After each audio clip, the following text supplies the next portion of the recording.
Hello students, today we are going to start chapter 2 Cell.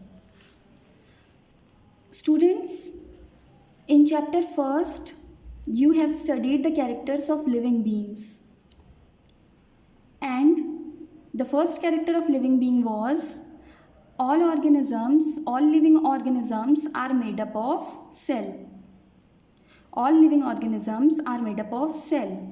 So firstly, today we will see what is cell. Students, you can see an image on your screen. This is the image of a cell. It is the image of a general cell. So what is cell? Student, the definition of cell is it is a basic structural and functional unit of living beings. It is the basic structural and functional unit of life or all living beings. Now students, what is the meaning of structural and functional unit of life? Students, structural unit means every living organism's body structure is made up of very small compartments which are called cell.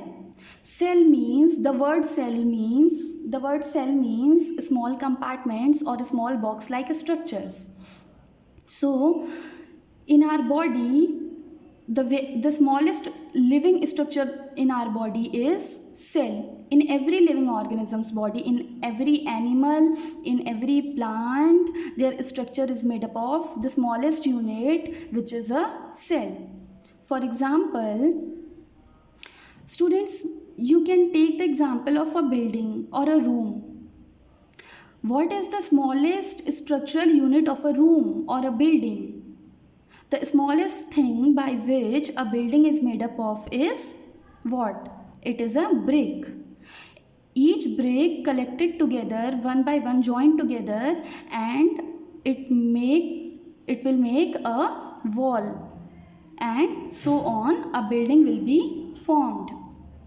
In same way, each living organism's body is made up of very small compartments which are called cell. Like brick is the structural unit of a building, in same way cell is the structural unit of all living beings. And what is the meaning of functional unit of life?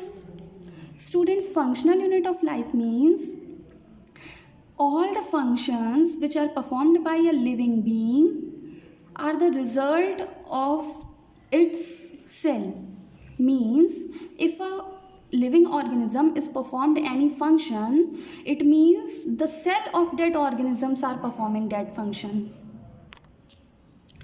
For example, if in an organism the digestion is being performed, it means in that organism the cells of his digestive system is performing digestion. Understood, students? Means if in an organism the digestion process is being performed, it means the cells of that organism is performing that particular process which is called digestion.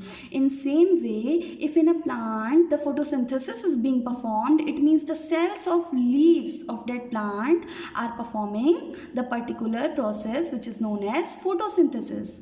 It means the plant is performing photosynthesis by the action of its cells, by the function of its cells.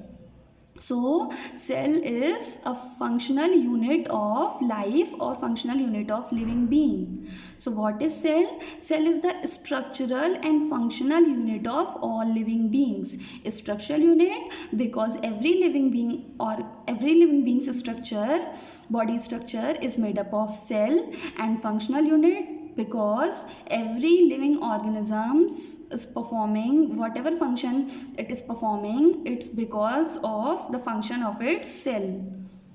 So in this way we can say that definition of cell, that cell is the structural and functional unit of all living beings. So what is cell? Cell is a small box like compartment by which every living being's body structure is made up of, and all the functions are performed by cell. Now students, all the cells, generally cells are microscopic, means without microscope they cannot be observed. We cannot see the cell without microscope. So before the discovery of microscope, the discovery of cell was not possible. So now we will see how the microscopes were discovered.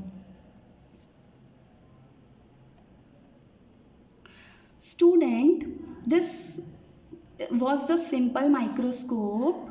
This microscope was discovered by a scientist whose name was Anton von Leeuwenhoek.